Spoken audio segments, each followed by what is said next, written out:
अस्सलाम वालेकुम नाज़रीन, मैं हूं ज़मीर हैदर और आप देख रहे हैं क्रॉस टॉक। नाज़रीन, आज कोर कमांडर कॉन्फ्रेंस हुई और जनरल आसिम मुनीर साहब ने इसकी सदारत की और इसमें वाज़े तौर पर फिर एक दफ़ा पैगाम दिया गया कि हर तरह का ताउन फराहम किया जाएगा अफ़वाज पाकिस्तान की जानिब से इंतखाबात के लिए, और जो भी ज़रूरियात होंगी पूरे मुल्क में वो अगर फ़ौज से जो भी कहा जाएगा वो पूरी करेंगी।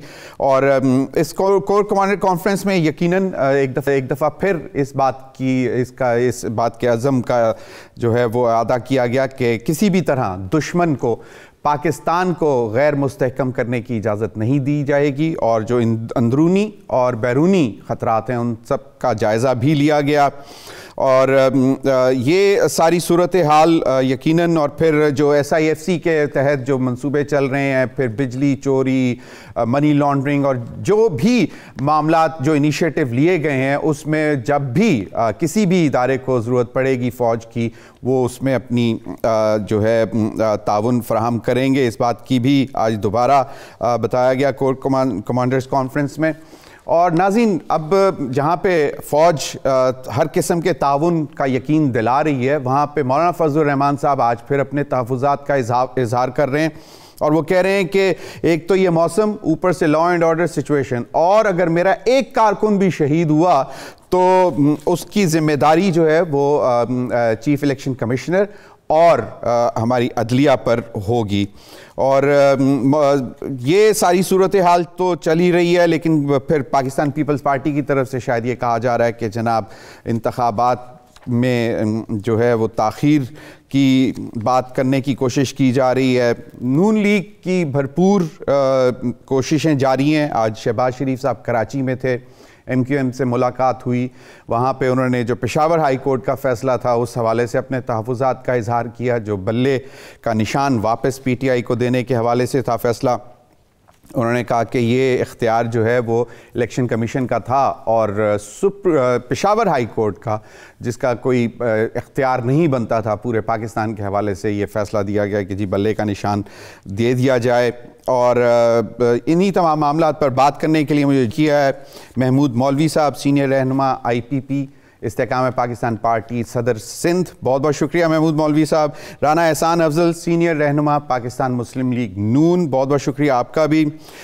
मुफ्ती कफ़ायतुल्लाह साहब, सीनियर रहनुमा JUIF हमारे साथ मौजूद होंगे, और Mujahid Barelvi, senior analyst, journalist, columnist हमारे साथ मौजूद हैं। आप चारों हज़रात का बहुत बहुत शुक्रिया। मैं चाहूँगा कि मौलाना फजलुर रहमान साहब ने जो बात की है वो ज़रा सुन लें। हम मुसलसल कहते चले आ रहे हैं कि जहां हमें इलेक्शन दिया जाए वहां इंतखाबी माहौल भी जरूरी है। अगर मेरा एक कारकुन इस इंतखाबी मुहिम के दौरान जख्मी हुआ या शहीद हुआ, उसका जिम्मेदार चीफ इलेक्शन कमिश्नर। और जब हम ऐसे हकायक की बात करते हैं तो फौरन पीछे शुरू कर देते हैं लाहिका कि इलेक्शन से भाग रहे हैं। हमें बाकायदा नोटिस मिले हैं, सिर्फ मुझे नहीं बाकी पार्टियों को भी, आप इलेक्शन कैंपेन में नहीं जाएंगे बाहर। क्या ये सवाल उठाना भी जुर्म है हमारे लिए? जी, मौलाना फजलुर रहमान साहब के तहफ़्फ़ुज़ात आपने सुन लिए, और उन्होंने ये भी कहा कि हम इलेक्शन से भाग नहीं रहे हैं, और लेकिन सिर्फ हक़ाइक़ से आगाह कर रहे हैं। नासिर हुसैन शाह साहब ने क्या बात की इसी हवाले से कि कोई सिक्योरिटी का बहाना बना रहा है, तो कोई मौसम का क्या कहा, ये भी ज़रा सुन लें। कोई सिक्योरिटी का बहाना बना रहा है, कोई मौसम की शिद्दत की बात कर रहा है, और कोई खुल के इजहार नहीं कर रहा। PMLN पॉलिटिकल पार्टी है तो वो कहती तो है इलेक्शन हो, लेकिन वो वाला इजहार आपको नजर नहीं आता होगा जो पीपल्स पार्टी कर रही है। तो इस तरह सब भी राय फरार इख्तियार करना चाह रहे हैं, क्योंकि इस वक्त जो माहौल है वो पीपल्स पार्टी के लिए है। जी, नासिर हुसैन शाह साहब ने कह दिया कि जनाब बहानेबाजी नहीं चलने देंगे, इंतखाबात अब होंगे और वक्त पर होंगे, और जो भी मामलात हैं उनको हमने देख रहे हैं। नून लीग के साथ मामलात, उस पर भी बात की। डॉक्टर फिरदौस आशिक कवान साहिबा तर्जुमान हैं IPP की, वो क्या कह रही हैं वो भी ज़रा सुन लें। अब इंतहाबी अमल को तातल का शिकार करने के लिए कोई ना कोई ड्रामाबाजी रचाने के ख्वाहिशमंद हैं, उनको मैं ये कहना चाहती हूँ कि तमाम सियासी जमातें इंतहाबी अमल के अंदर कूदी हुई हैं। हर जमात जो है अब उसका जोरे बाजू आजमाने का वक्त आ गया है। जी, अब बहानेबाजी नहीं चलेगी और सब तमाम जमातों को वो कह रही हैं कि अब इंतखाबात में जाना चाहिए। मैं महमूद मौलवी साहब की तरफ चलता हूँ। महमूद मौलवी साहब, यकीनन परेशानियाँ होती हैं और आपको मालूम है कि बहुत सारे ऐसे टाइम गुजरे हैं जहाँ पे दहशतगर्दी का ख़तरा भी पाकिस्तान में बहुत ज़्यादा था, लेकिन इसके बावजूद इंतखाबात होते रहे। तो मौलाना फजलुर रहमान साहब इस दफ़ा, क्योंकि उनके यकीनन तहफ़्फ़ुज़ात हैं, उनके बहुत सीनियर साथी रहनुमा हाफिज़ अहमदुल्ला साहब के ऊपर अटैक हुआ, वो ज़ख्मी हुए, फिर उनके बाजौड़ में जलसे के ऊपर धमाका हुआ, उनके खदशात बिल्कुल अपनी जगह बजा हैं, लेकिन आज भी उन्होंने ये है कि माहौल शायद इतना मुयस्सर, मतलब इतना अच्छा नहीं है, और उन्होंने वाज़े तौर पर कह दिया कि अगर एक भी उनका साथी ज़ख्मी भी हुआ तो वो चीफ़ इलेक्शन कमिश्नर और चीफ़ जस्टिस साहब को इस पर इसका इल्ज़ाम लगाएंगे। बिस्मिल्लाहिर्रहमानिर्रहीम। देखिए, मैं कहूँगा मौलाना साहब के खदशात बिल्कुल सही है, और देखें जो नासिर हुसैन शाह साहब या दूसरे लोग बात कर रहे हैं, देखिए हर इलाके के डिफरेंस जो है व्यू होते हैं। देखें सिंध में अल्लाह का बड़ा करम है, इस वक्त हालात वो नहीं है जो कि KPK में है। देखें उसकी वजह मौलाना साहब का इलाका फ़र्क है, सिंध का इलाका फ़र्क है, पंजाब का इलाका फ़र्क है, बलूचिस्तान के मसाइल अलग है। तो ये कहना कि जी मौलाना साहब भागना चाह रहे हैं, बिल्कुल मैं कहूँगा नहीं। मौलाना साहब एक पुराने मंजे हुए सियासतदान हैं, वो अपनी जगह लड़ रहे हैं, मगर अब ये कहना कि जी इलेक्शंस डिले हो तो वो भी मुनासिब नहीं है। जो है इनको सिक्योरिटी प्रॉपर देनी चाहिए, हमारे सिक्योरिटी एजेंसीज़ को, मौलाना साहब और उनकी पूरी टीम को जो है सिक्योरिटीज़ फराहम करनी चाहिए ताकि कोई ऐसा इंसिडेंट ना बने। देखिए हर दौर में कोई ना कोई इंसिडेंट बन जाता है। सही, बिल्कुल सही फरमाया। तो इसको देखते हुए मैं कहूँगा कि जी बिल्कुल सही। राना एहसान अफजल साहब, मामलात यकीनन अब जिस तरह मामलात तैयार हो गए हैं और आपने भी कैंपेन शुरू कर दी है, मौलाना फजलुर रहमान साहब के जो तहफ़्फ़ुज़ात हैं जिनका उन्होंने आज भी इजहार कर दिया और बाकायदा ज़िम्मेदारी भी आज से ही तय कर दी है कि अगर खुदा ना खास्ता अगर उनके किसी कारकुन को कोई ज़ख्मी भी होता है या शहीद होता है तो वो इल्ज़ाम लगाएंगे चीफ़ इलेक्शन कमिश्नर और बिस्मिल्लाहिर्रहमानिर्रहीम। देखिए मौलाना साहब ने कहीं ये नहीं कहा कि इलेक्शंस जो हैं वो डिले होने चाहिए। उन्होंने सिक्योरिटी के जो तहफ़्फ़ुज़ात जिनका उन्होंने जिक्र किया है वो किसकी जिम्मेदारी है? वो केयर टेकर की जिम्मेदारी है कि उनको इंश्योर किया जाए कि जो लोग इलेक्शन लड़ रहे हैं वो कोई जान की बाजी तो नहीं लगा रहे, वो इलेक्शन लड़ रहे हैं। अब उसके अंदर अगर वो जाने खो जाएं तो ये एक अनफेयर एनवायरनमेंट है जहां उनको कैंपेन करनी पड़ रही है। तो जिम्मेदारी ये किसकी बनती है? ECP की और जो है केयर टेकर सेटअप की बनती है कि उनके कंसर्न्स को वो केटर करें, उनकी सुने और उनको उनका सोल्यूशन दें। तो मैं समझता हूं ये जायज़ मुतालबात हैं। मैं यहाँ फैसलाबाद में बैठा हुआ हूं, फैसलाबाद में सिक्योरिटी के कंसर्न्स नहीं हैं, लेकिन अगर मिसाल के तौर पे यहाँ मुझे ये खदशा हो कि अगर मैं अपनी कैंपेन करूंगा कि कोई धमाका हो जाए, कोई टेररिस्ट इंसिडेंट हो जाए या मेरी जिंदगी को खतरा होगा, तो डेफिनेटली मैं उस तरीके से आजादाना तौर पे कैंपेन नहीं करूंगा। और अगर ऐसी सिचुएशन होगी तो जो डिस्ट्रिक्ट लोकल गवर्नमेंट है, जो डिस्ट्रिक्ट गवर्नमेंट है, जो CPO है, RPO है, उसको इंश्योर करना चाहिए है कि वो सिक्योरिटी अवेलेबल हो जहां मैं आजादाना तौर पे कैंपेन कर सकूं। तो ये जो इश्यूज अगर वो रेज कर रहे हैं तो इसका नोटिस लेना चाहिए ECP को भी और केयर टेकर सेटअप को भी। सही। मुफ्ती किफायतुल्लाह साहब, मौलाना साहब ने वाज़ेह तौर पर कहा कि हमें इलेक्शन दिया जा रहा है, वहाँ इंतखाबी माहौल भी मुयस्सर हो, मतलब उनके अभी भी डाउट्स हैं कि इंतखाबी माहौल शायद मुयस्सर नहीं है, और उनकी बात आपने सुन ली। तो बाकी जमातें भी तो इंतखाबात में जा रही हैं, उन्होंने इतनी कोई सख्त बात अभी तक नहीं की कि जी अगर खुदा ना खास्ता उनका कोई कारकुन जो है शहीद या जख्मी भी हुआ तो उसकी जिम्मेदारी जो है वो चीफ इलेक्शन कमिश्नर। बिस्मिल्लाहिर्रहमानिर्रहीम। हमारे यहाँ थोड़ा और किस्म का माहौल है ना, वो दीगर जमातों को ऐसा माहौल नहीं होगा उनका तो एक तो खदशा होता है कि मुस्तकबिल में कुछ हो सकता है, और एक माजी में हुआ वाकया है, वाकयात है। हम तो वाकयात को बुनियाद बनाते हैं, मफरूज़ों की बुनियाद नहीं है, मुस्तकबिल के खदशात नहीं है। हमारा एक जलसा हो रहा था वर्कर कन्वेंशन बाजावड़ में, उस पर खुदकुश हमला हुआ, हमारे 50 लोग शहीद हो गए और 135 लोग जख्मी हो गए। हमारे मरकजी रहनुमाए हाफिज अहमदुल्ला साहब, उन पर हमला हुआ और अल्लाह ताला ने उनको बचा दिया, वो अब भी शदीद जख्मी है। इस तरह पहले भी वाक़यात हुए। आज भी जो हमारा महफूज इलाका है, जिसको हम KPK के अंदर बहुत ज़्यादा महफूज समझते हैं, वो जुनूबी अजला है। वो टनल कोहाट से लेकर डेरे इसमाइल खान तक, कोहाट और हंगू और करक और लकी मरवत और बनू और टांग डेरे इसमाइल खान, वहाँ आए रोज धमाके होते हैं, और आए रोज अगर नहीं होते तो हफ्ते के अंदर 2-3 धमाके होते हैं, कभी पुलिस वालों पर, कभी और लोगों पर, कभी बाजारों में और मस्जिदों में, और ये कि वहाँ पर जहाँ जो सिक्योरिटी फोर्सेज है उन पर हो रहे हैं। तो इस हालात के अंदर तो हम कंपेन के लिए नहीं जा सकेंगे।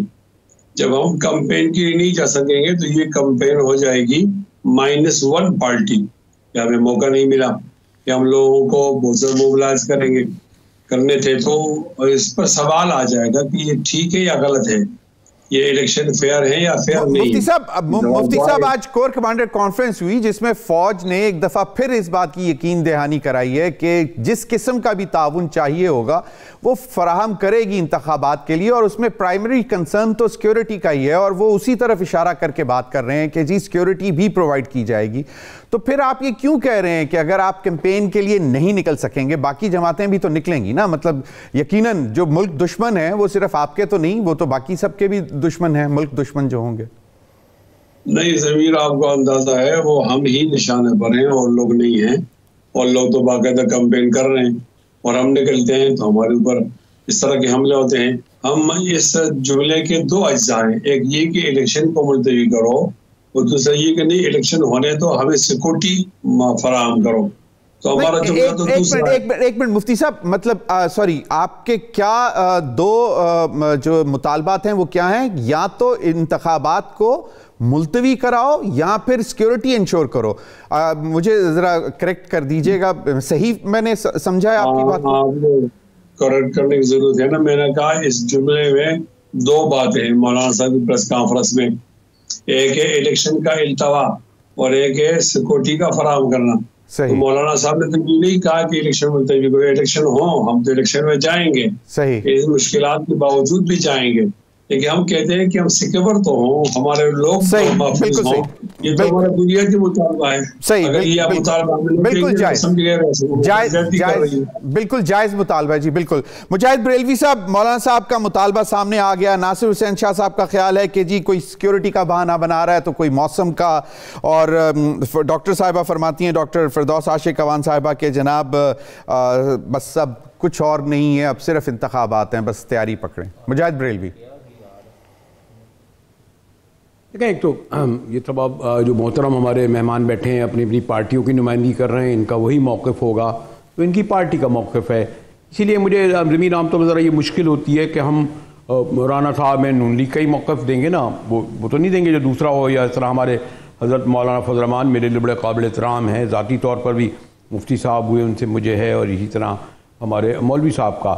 लेकिन सॉरी तो ये कि क्योंकि आप रिपीटेडली जो मौलाना साहब को कोट कर रहे हैं, तो कौन नहीं जानता कि मदर ऑफ ऑल टेरर, यानी जिसे कहते हैं कि इस पूरे रीजन में दहशत गर्दी की जो जड़ है वो तो काबुल में बैठे हुए तालिबान हैं। इन तालिबान में अब जब काबुल में जो तख्त पर बैठे इनके बहुत सारे, उसमें दाइश निकल आए, उसमें कोई पंजाबी तालिबान निकल आते हैं, कोई पाकिस्तानी तालिबान निकल आते हैं, फिर आप तो खैर जानते हैं फलां निकल आते हैं, और यकीनन जो इन पे बहुत बड़े हमले भी हुए हैं।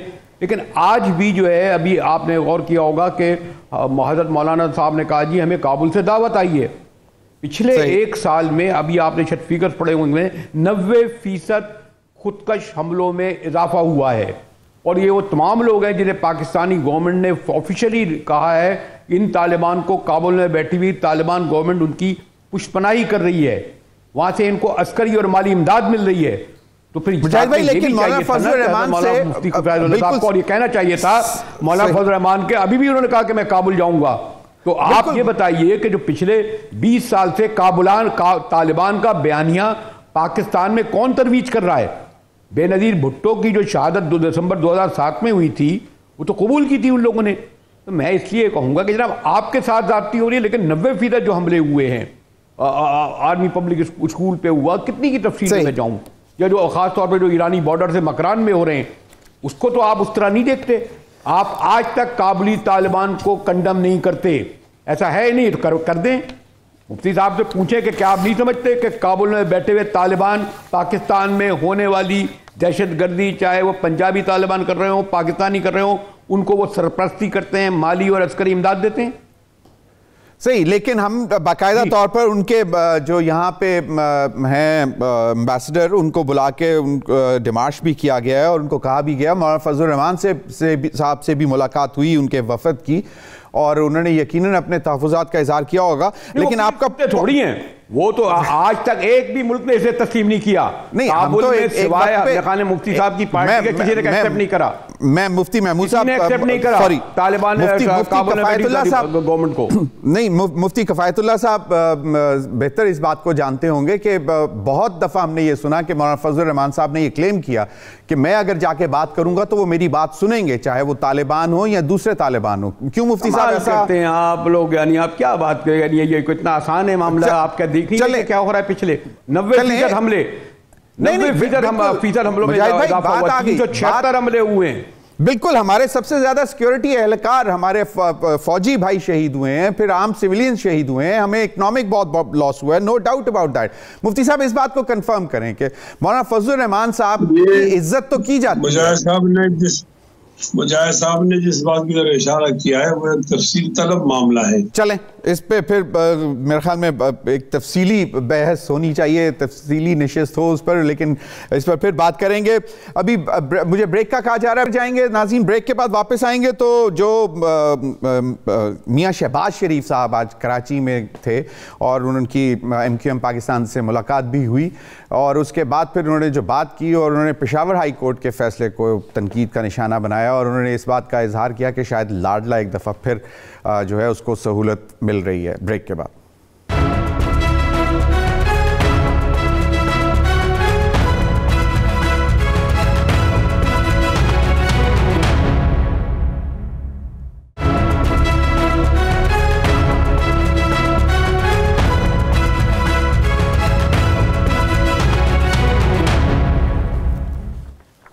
वेलकम बैक नाज़रीन। शहबाज शरीफ साहब ने आज पेशावर हाई कोर्ट के फैसले के हवाले से जो बात की, मैं चाहूंगा कि वो आप सुन लें, फिर उस पर बात करेंगे।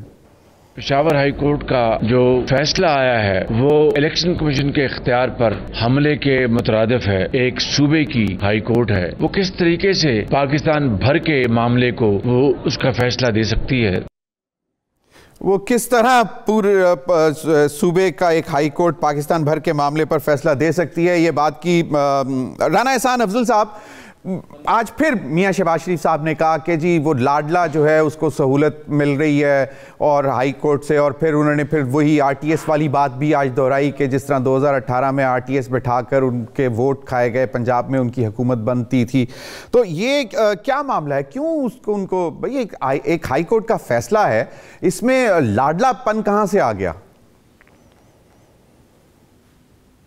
देखें, इलेक्शन कमीशन ऑफ पाकिस्तान जो है वो बाइख्तियार है पूरे पाकिस्तान के ऊपर इलेक्शन कंडक्ट कराने में और जो ज़ाब्ता कार है, इलेक्शन एक्ट है, उसको इम्प्लीमेंट कराने में, और उसके अंदर अगर कोई बेज़ाब्तियाँ होती हैं तो उसी ने जो है वो उसके ऊपर फैसला करना होता है।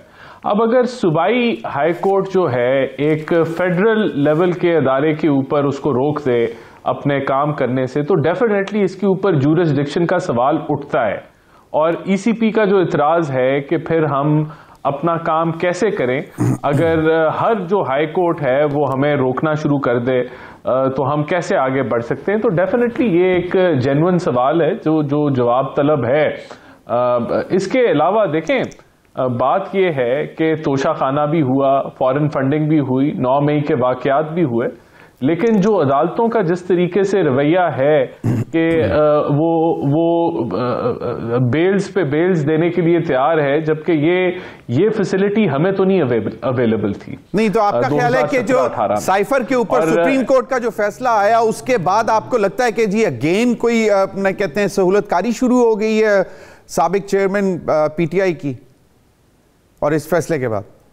देखिए, बात यह कि जो ट्रायल है वो चल रहा है ट्रायल कोर्ट के अंदर, और जो बेल है वो सुप्रीम कोर्ट दे रही है। तो डेफिनेटली ये भी एक सवाल बनता है कि जब ट्रायल कोर्ट हो रहा है तो बेल भी उधर से मिलनी चाहिए, लेकिन सुप्रीम कोर्ट जब इंटरवीन करती है तो जितनी डिटेल में वो जाती है, वहां तो नहीं लगा हुआ केस, लेकिन वो बहुत डिटेल में जाती है और बगैर उस एविडेंस को पेश किए हुए, क्योंकि वो सिर्फ वो तो बेल की हेयरिंग है, तो वहां एक अलग कोर्ट लग जाती है, ट्रायल कोर्ट की फिर क्या बुकत रह जाती है। तो ये सवाल तो उठते हैं। पाकिस्तान के अंदर जुडिशल एक्टिविज्म हमेशा देखी गई है, जुडिशरी का झुकाव भी नजर आता रहा है। सही राना एहसान अफजल साहब, माजरत से जब आपके हक में फैसले आते थे तो मिठाइयाँ, खुशियाँ, और तमाम हाई कोर्ट्स भी जबरदस्त हैं, सुप्रीम कोर्ट भी जबरदस्त है, लोअर कोर्ट्स भी जबरदस्त हैं, लेकिन चलें आपका पॉइंट ऑफ व्यू आ गया। शहबाज शरीफ साहब ने एतराज किया। महमूद जी हक में आए, हमारे हक में आए या खिलाफ आए, लेकिन जो हकायक हैं कि आपकी जुडिशरी बॉटम 10 के अंदर है, ये एक हकीकत है।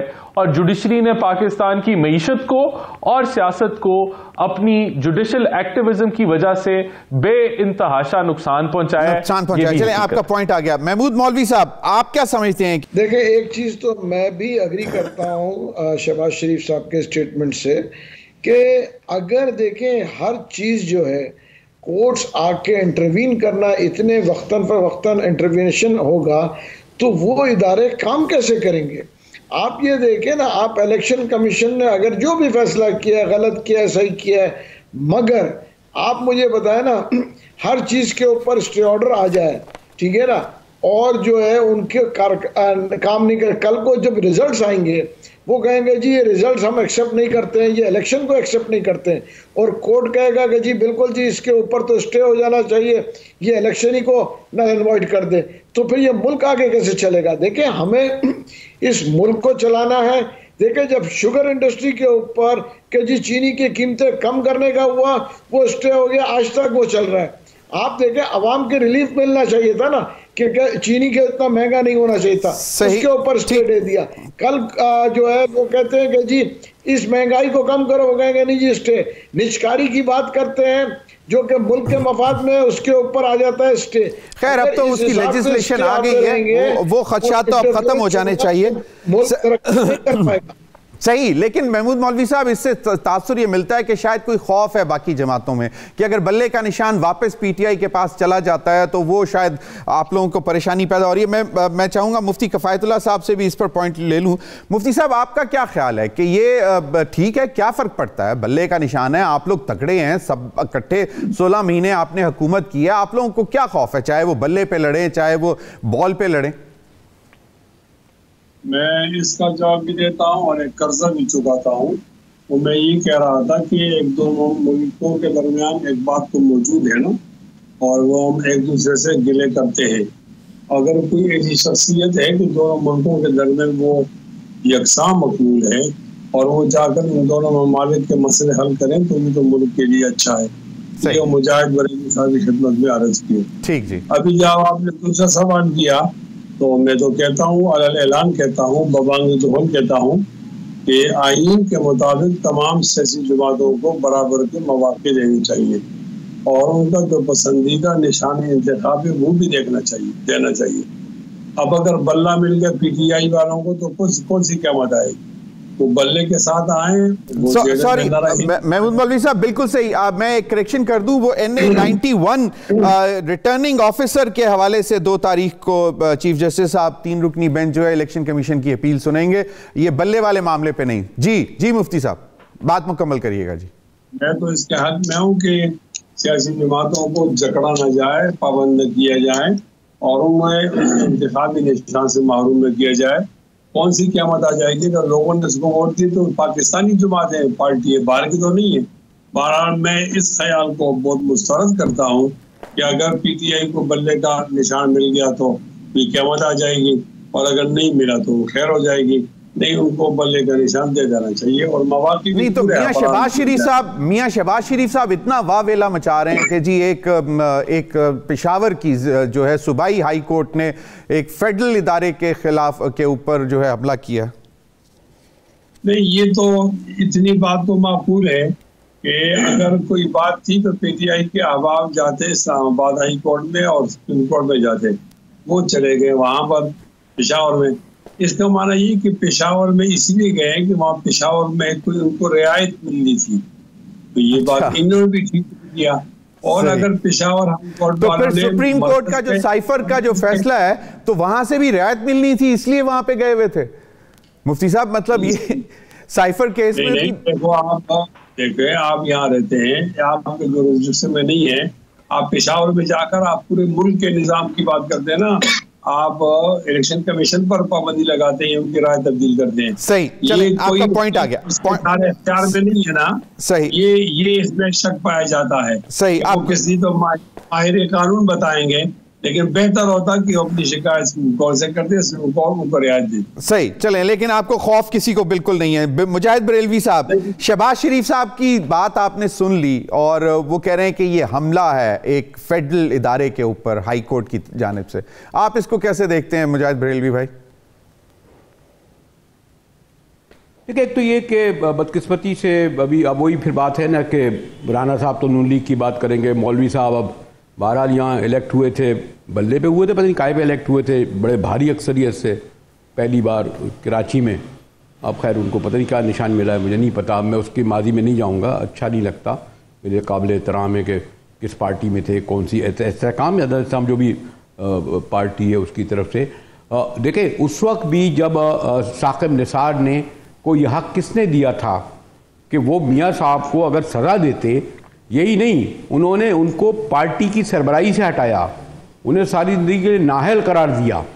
तो ये तो हमारी अदालतों ने ये काम लेना शुरू कर दिया है कि पॉलिटिकल पर्सनैलिटीज़ को, जैसे भुट्टो का पॉलिटिकल मर्डर हुआ, आज तक उस फैसला नहीं माना, बाद में भी हुआ, और जैसे मैं इसको बिल्कुल कंडम करूँगा जो कि ये जो मियाँ साहब के साथ जाती हुई थी 2017 में, उन्हें इलेक्शन से बाहर किया गया था। लेकिन एक और बदकिस्मती ये है कि वही जो आप कह रहे थे कि सुप्रीम कोर्ट के अदलिया के साथ हमारी पार्टियों ने जो सलूक किया है, आप कह रहे थे हमला, तो मियाँ शहबाज शरीफ साहब को, राना साहब, जरा ये याद आपको दिलाता चलूं कि जब सुप्रीम कोर्ट पर हमला हुआ था लाहौर में 2 बसों में भर के, मियाँ साहब 97 में आए थे, हमला करने के बाद बाकायदा माइक्रोफोन उनके हाथ में था, टेप है, देख लीजिए, कह रहे थे तुसी अच्छा काम कर लिया, अभी नान कीमा खा के जाना, ये ज़मीर अदर वाह होगा, आपने ये करा था। गौहर अयूब ने अपनी किताब में लिखा है कि उनसे कह रहे थे मियाँ साहब ये शाह साहब बहुत तंग कर रहे हैं, क्या ख्याल है इनको हम गिरफ्तार न कर लें। फिर जब गुलाम इसाक खान में बेनज़ीर भुट्टो की गवर्नमेंट ख़त्म हुई तो डॉक्टर नासिर हसन शाह लिखते हैं हमने उसको कहा दुरुस्त, और जब नवाज शरीफ की गवर्नमेंट ख़त्म हुई उन्होंने गलत। और उस वक्त आपने देखा कि पहली बार लिसानी बुनियाद पर कोर्टें तकसीम हुई और कहा गया कि लाड़काना के वज़ीर आज़म के लिए एक फ़ैसला और लाहौर के वज़ीर आज़म के लिए दूसरा फ़ैसला, अब लिसानी बुनियाद पर हो गई हैं। नहीं तो आपका क्या ख्याल है कि बल्ले का निशान के ऊपर अगर पेशावर हाई कोर्ट का जो फैसला आया है वो नहीं आना चाहिए था, तो मतलब अगर क्या फ़र्क क्या पड़ता है भाई? अगर मतलब मैं तो बिल्कुल नहीं, देखिए ये तो मैं तो बिल्कुल इस वो नहीं हूँ कि इनके बारे में करें, पार्टियों का मसला है। मसला ये है कि जी उससे ज़्यादा बात शायद ये है, और बगैर बल्ले के भी अगर वो चाहेंगे तो ये बात अगर नहीं भी मिला तो क्योंकि तीर ले लिया गया था पीपल्स पार्टी से, अगर गलत नहीं हो तो मुझे दुरुस्त कर देना, ज़मीर गालिबन शेर नहीं था नून लीग के पास 2018 में, तो उससे फ़र्क नहीं पड़ेगा। बुनियादी बात यह है कि क्या तहरीक इंसाफ को एक जमात की हैसियत से हिस्सा लेने की इजाज़त मिलेगी या नहीं, ये ज़्यादा अहम बात है। ये ज़्यादा अहम बात है, बिल्कुल सही। राना एहसान अफजल साहब, मैं चाहूँगा, बिलावल भुट्टो साहब ने आज बड़ी एक दिलचस्प बात की कि तख्त लाहौर से इलेक्शन लड़ेंगे, क्या कहा ये ज़रा सुन लें तो फिर मैं चाहूँगा आप उस पर कमेंट कर। मैंने ये फैसला किया कि हमने खुद इंशाअल्लाह ताला लाहौर से इलेक्शन लड़ना है, और लड़ना है इसलिए कि लाहौर के पास और ऑप्शंस होना चाहिए। लाहौर के अवाम के लिए सिर्फ ये नहीं हो सकता कि एक आदमी को वो चौथी दफा मुसल्लत किया जाए या उसी खिलाड़ी को वापस लेकर आए जिसने एक और बुजदार को मुसल्लत करना है पंजाब पे। जी राना एहसान अफजल साहब, इंशाल्लाह जमानतें जब्त होंगी। पंजाब में तो एग्जिस्ट ही नहीं करती पीपल्स पार्टी। अच्छा, बिल्कुल भी। आ जाए लाहौर आ जाएं, फैसलाबाद आ जाएं, जहां मर्जी आ जाएं। पीपल्स पार्टी ने बड़ी कोशिश की है पंजाब में कम बैक करने की, लेकिन कुछ नहीं कर पाए। तो हम उनको वेलकम कहते हैं, खुले दिल से और खुले हाथों से। खुले हाथों से वेलकम कहते हैं, बिल्कुल सही। महमूद मौलवी साहब, आपका क्या ख्याल है कि अब एक तो ये कि शहबाज शरीफ साहब बैठे हुए हैं कराची में और MQM के साथ मामला तय किए जा रहे हैं, और दूसरा पंजाब में आप लोगों के साथ भी मामला तय हो रहे हैं। आपको लगता क्या है कि बिलावल भुट्टो साहब कोई परेशानी देख रहे हैं PMLN के कैंप में, इसलिए उन्होंने फैसला किया है कि चलें मैं भी तख्त लाहौर में आके जरा आजमाऊं, पंजा आजमाऊं? नहीं, मैं कहूँगा मेरे ख्याल से देखें लाहौर में पीपल्स पार्टी का, मगर पंजाब में देखें इतना से नहीं है। सिंध में पीपल्स पार्टी काफ़ी कंफर्टेबल है, मगर अगर वो वहाँ पे पंजा आजमाना चाह रहे हैं तो मेरे ख्याल से उनको वेलकम है कि वो आए लाहौर में, जो है कैंपेन करें और अपना किस्मत आजमाएं। और जो भी रिजल्ट होगा वो उनके सामने होगा। देखिए, किसी को भी हम ये नहीं कहेंगे कि जी रोकने के लिए, हम तो ये कहेंगे कि जी हर एक का हक है वो आए, जैसे मेरे भाई ने कहा, राणा साहब ने, कि आए और किस्मत आजमाएं। सही। मुफ्ती कफायतुल्लाह साहब, आप भी लाहौर से क्यों नहीं लड़ते, कराची से क्यों नहीं लड़ते? माशाल्लाह JUIF की बहुत फॉलोइंग है पंजाब में भी, और लेकिन कोई बड़ा नाम नहीं। मतलब अगर मौलाना फजल रहमान साहब आए पंजाब में किसी सीट पे तो वो तो यकीनन जरा जलजले की तरह हिला देंगे। मशवरा आपका बहुत अच्छा है, लेकिन जरा ताखीर होगी इस मशवरे में। अगर ये आप हमें 3 दिन पहले बताते तो हम इस पर अमल करते। तो इंशाअल्लाह आने वाले इलेक्शन के अंदर हम मौलाना फजल रहमान साहब का एक दाखिला कराची से करा देंगे और एक दाखिला लाहौर। सीट एडजस्टमेंट के ऊपर मुफ्ती साहब एक मामला हमने सुना कि शायद पंजाब से PMLN से JUIF ने 3 MNA की सीट्स नेशनल असेंबली की और 6 सूबाई असेंबली की सीट्स की कोई सीट एडजस्टमेंट या कोई मांगा है, तो ये इतलात दुरुस्त हैं? मेरी इतला तो ये है कि उनके साथ मीटिंग जो है वो नाकाम हो गई क्या, और उसी बुनियाद पर में भी नहीं, सॉरी मुफ्ती साहब क्या आपकी इतलात क्या है? सॉरी मैं सुन नहीं सका। मेरी इतला ये है कि हमारी पंजाब जमीयत और पंजाब मुस्लिम लीग नून की जो मीटिंग और बैठक थी वो नाकाम हो गई है, और इसी बुनियाद पर यहाँ KP के अंदर भी नाकाम हो गई है, और जमात ने मुझे उतारा है इन्हें 15 से मियां नवाज शरीफ के मुकाबले के लिए। अच्छा, तो हमारा यहाँ तो नाकाम हो गए। चलें, बिल्कुल सही। महमूद मौलवी साहब, पंजाब में अब सुना है कि पाकिस्तान पीपल्स पार्टी अब आप लोगों के पास आएगी और कहेगी कि चलो आपको अगर PMLN 40 सीटें नहीं देती तो खैर है, मिलकर मुकाबला करते हैं। तो ये मामला चल रहे हैं कुछ? देखिए, ये इस वक्त मुझे तो इसके इन्फॉर्मेशन नहीं है, मगर देखिए कोई भी पार्टी आ सकती है, मगर मेरे ख्याल से देखें ये दोनों पार्टीज के लिए PMLN और PTI के लिए मुश्किल हो रहा है सीट एडजस्टमेंट। उसकी वजह ये है कि देखिए हमारे कैंडिडेट्स भी काफ़ी हैं और PMLN के भी कैंडिडेट्स पूरे हैं, तो वो अपने कैंडिडेट्स बिठाना उनके लिए भी मुमकिनात में नहीं है, और बहुत मुश्किल आएगा उनको अपना बिठाना। और हमारे पास जो कैंडिडेट्स PTI को छोड़ के उन्होंने ज्वाइन किया, अगर हम उनसे कहते हैं कि जी बैठ जाओ और आप इलेक्शन ना लड़ो, तो हमारे लिए भी काफ़ी मुश्किलात होंगे। सही। राना एहसान अफजल साहब, एक तो विद इन पार्टी कुछ मुश्किलात हमें पता लगी कि जी हमजा शहबाज साहब ने कुछ सवालात उठा दिए वर्कर्स, और आपकी वॉइस थे यकीनन कि NA की सीट आपको शायद अब चल रहा है, ज़राए के हवाले से चल रहा है कि आपको शायद अब पंजाब असेंबली की सीट नशस्त मिलेगी। तो अंदरूनी मामला, फिर कमिटमेंट्स जो पहले की हुई हैं, जब वोट ऑफ नो कॉन्फिडेंस किया गया था साबिका हुकूमत के खिलाफ, और उसके बाद फिर अब IPP के साथ भी मुलाकातें और फिर शायद कुछ पेशरफ, फिर PMLQ, तो परेशानी है, कुछ होगा, या आपको लगता है कि अब और जमातें आपके खिलाफ पंजाब में इकट्ठी हो जाएंगी? देखिए, मैं समझता हूँ सीट एडजस्टमेंट्स तो जो हैं, अब तो हम एक बड़ी कम्बरसम और बड़ी एक लेंथी प्रोसेस से गुजर रहे हैं इंटरव्यूज़ के, जो कि गालबन अब मुकम्मल हो चुकी हैं। तो अब अगला जो प्रोसेस है वो कैंडिडेट्स को टिकट्स अलॉट करने का है। तो सीट एडजस्टमेंट्स जहां काफ लीग के साथ किसी हद तक तय पा चुकी हैं पंजाब में, बाकी जमातों के साथ कोई उसके ऊपर पेशरफ्त नहीं हुई, तो ये आने वाले चंद दिनों में फाइनलाइज हो जाएंगी और टिकट्स जो हैं वो अनाउंस हो जाएंगे। तो फिर तो लेकिन लार्ज स्केल पे तो बिल्कुल सीट, लेकिन ये कि जो टिकट्स देने का प्रोसेस होता है इसमें डेफिनेटली ये एक मुश्किल प्रोसेस होता है और सब लोग सेटिस्फाइड नहीं होते और लोगों के एतराज़ात भी होते हैं, कुछ जेन्युइन भी होते हैं, कुछ जेन्युइन नहीं भी होते, लेकिन ये प्रोसेस ही ऐसा है कि जिसके अंदर सबको सेटिस्फाई करना बड़ा मुश्किल होता है। सबको सेटिस्फाई करना मुश्किल। एक तो ये कि जो जराए के हवाले से हमारे पास खबर है कि राना एहसान अफजल साहब को शायद सूबाई असेंबली की अब टिकट मिलेगी, पंजाब असेंबली की, ये सही है? जी, मैंने नेशनल असेंबली के साथ 2 सूबाई असेंबलियों पे भी अप्लाई किया हुआ है, तो पार्टी के फैसले का वेट कर रहा हूं कि वो कहां मुझे जिम्मेदारी देते हैं। बिल्कुल। और दूसरा क्विकली अगर एक चीज बता दें, आज मतलब नसीब दुश्मना मियां नवाज शरीफ साहब की कुछ तबीयत शायद खराब हुई, तो उस पर कुछ अपडेट है? क्या हुआ? सुना है कि इजलास भी मौखर करना पड़ा।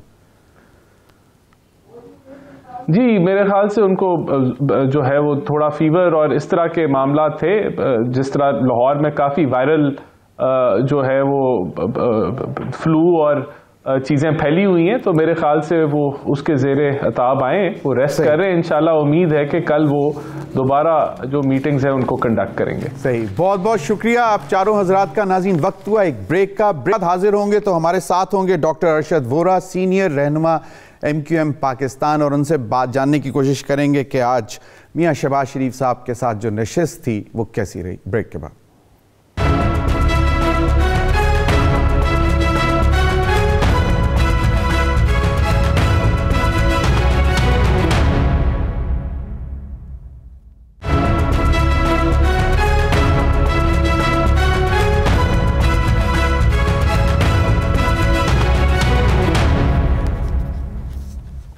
Welcome back. हमें ज्वाइन किया डॉक्टर अरशद वोरा साहब, सीनियर रहनुमा MQM पाकिस्तान। बहुत बहुत शुक्रिया डॉक्टर साहब आपके वक्त का। डॉक्टर साहब, क्या मामला चले बढ़े PMLN के साथ?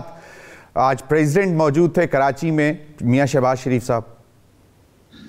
बिस्मिल्लाहिर्रहमानिर्रहीम। देखें, एक चीज बड़ी क्लियर है कि definitely we are on board, और हम लोग का डिस्कशन जो है वो चल रहा है कि कहाँ पे सीट एडजस्टमेंट होनी है, कहाँ सीट एडजस्टमेंट नहीं होनी।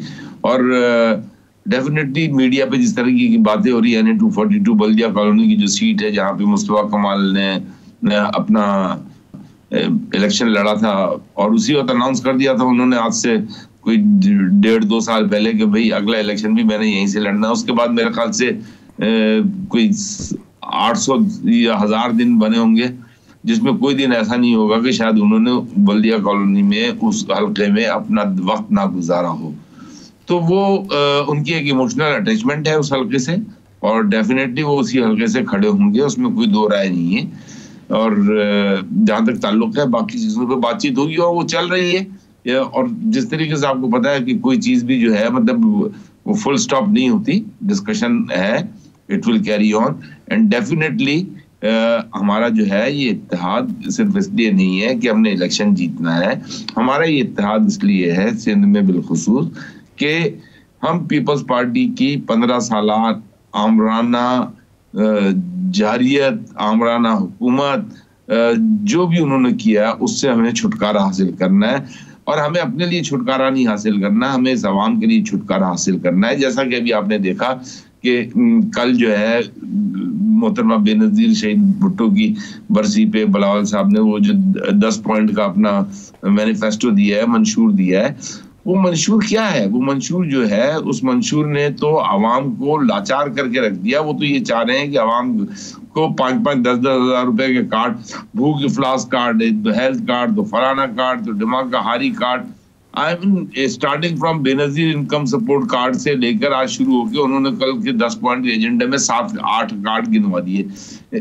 कोई वो पॉलिसी नहीं बताई जिससे वो एम्प्लॉयमेंट क्रिएट करेंगे, जिससे लोगों को जो है वो आगे आने का तरीका बताएंगे। बिल्कुल सही अर्शद वोरा साहब, बिल्कुल समझ में आती है बात, लेकिन शायद मेरी जिन लोगों से मुलाकात होती थी जिनको BISP सपोर्ट मिलती थी, और वो बहुत मतलब लोएस्ट ऑफ द लोएस्ट, जो पुअर लाइन से जो नीचे है ना, पॉवर्टी लाइन से, उनके लिए होती है और उनके लिए वो बहुत होती थी। लेकिन आपका पॉइंट वैलिड है कि कुछ ऐसी पॉलिसीज बतानी चाहिए कि करेंगे कि जिससे गुर्बत में कमी आए। ये नहीं कि आप उनको इस तरह की उस पर स्टाइपेंड पे लगा दें, पॉइंट सही है। लेकिन आपने जो पहले बात की कि मुस्तफा कमाल साहब अभी भी बज़िद हैं कि उन्होंने उसी हल्के से लड़ना है। अब एक पार्टी के सदर मियां शहबाज शरीफ साहब, और कहा यह जा रहा है कि आइंदा उनकी हुकूमत बननी है, तो वो किस तरह अब मतलब नॉमिनेशन पेपर्स उनके जमा हो चुके हैं, आपको क्या लगता है कि वो वहां पे हो जाएगा कि चलें ठीक है 100 बिस्मिल्लाह मुस्तफा कमाल साहब आगे आए?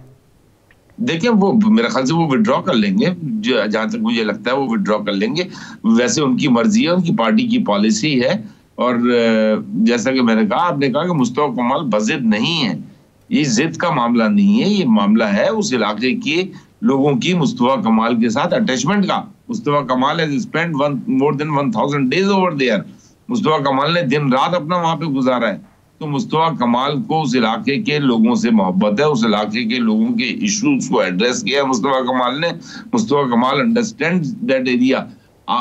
शहबाज शरीफ साहब, I mean with all due respect, आप ठीक है, आप जो है you may be the bigger party, but still मैं आपको ये बता दूं कि देखें, कराची में उनका स्टेक इतना नहीं है, उन्हें कंप्रोमाइज करना चाहिए, उन्हें कराची में MQM को सपोर्ट करना चाहिए, ताकि जो है वो अपनी तवज्जो जो है वो पंजाब पर रखें, अंदरून सिंध पर रखें। अंदरून सिंध पर जहां पर जो है MQM का बहुत वोटर है, they will support them so that कि हम जो है मिलकर इलेक्शन जीते हैं, मैक्सिमम सीटें हम ले सकें।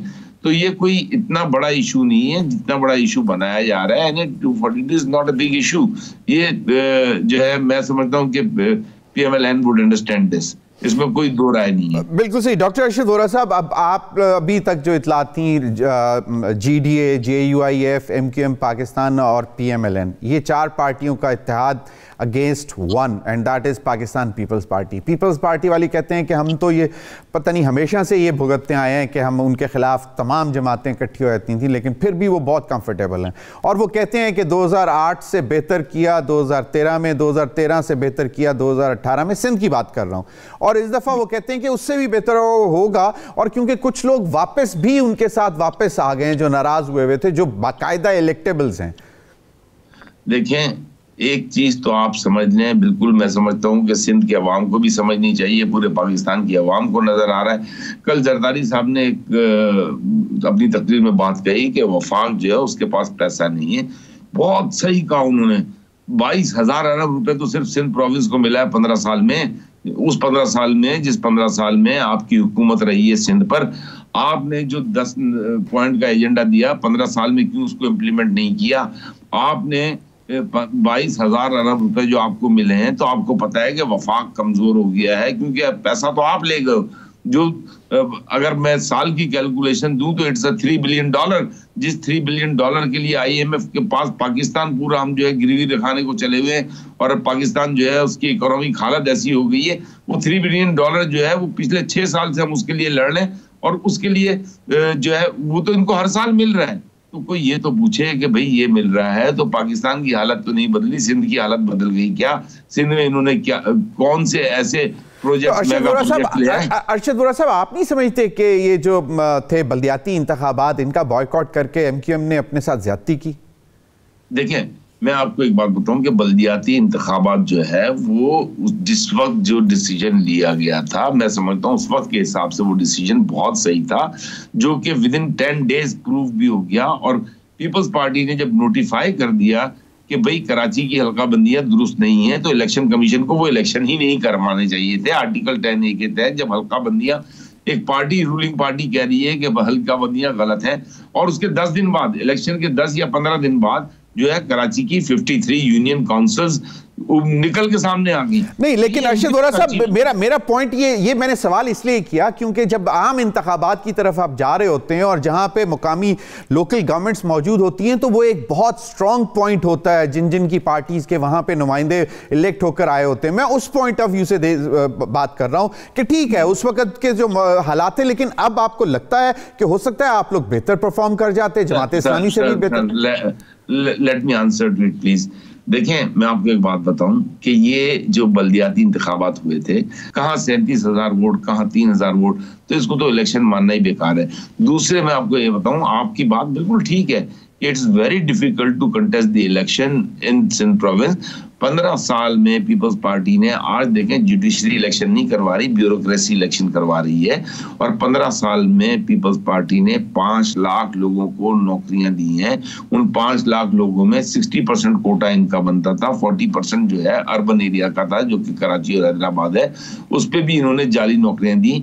हम कभी भी खुदा ना खास्ता हम इस चीज के अगेंस्ट नहीं है कि आप जो है दिल्ली इलाके के लोगों को नौकरियां ना दे, आप उनको जरूर नौकरियां दें, लेकिन जो कराची और हैदराबाद के लोगों का हक है 40% का, आपने उसको भी छीन लिया।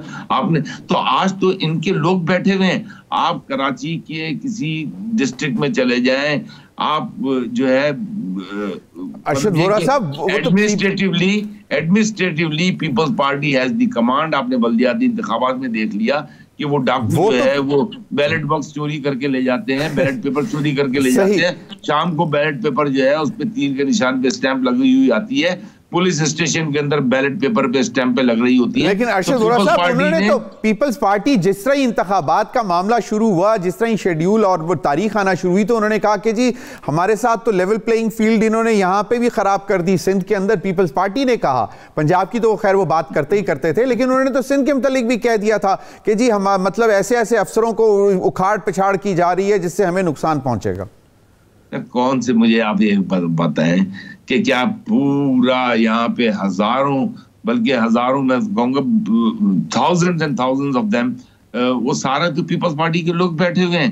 पीपल्स पार्टी ने जो बल्दियाती इंतखाबात जीता, आप सबके सामने, आप ही के मीडिया ने, आपके ही कैमरे की आंख ने दिखाया कि पीपल्स पार्टी किस तरीके से इलेक्शन जीती है। तो ये चीजें देखें, Peoples Party has the control, लेकिन इस दफा इंशाअल्लाह ताला अल्लाह ने चाहा तो अवाम जो है वो जो है अवाम की आंखें भी खुली हुई होंगी। हम भी देखेंगे कि हमने इलेक्शन भी लड़ना और हमने लड़ना भी है इंशाअल्लाह ताला।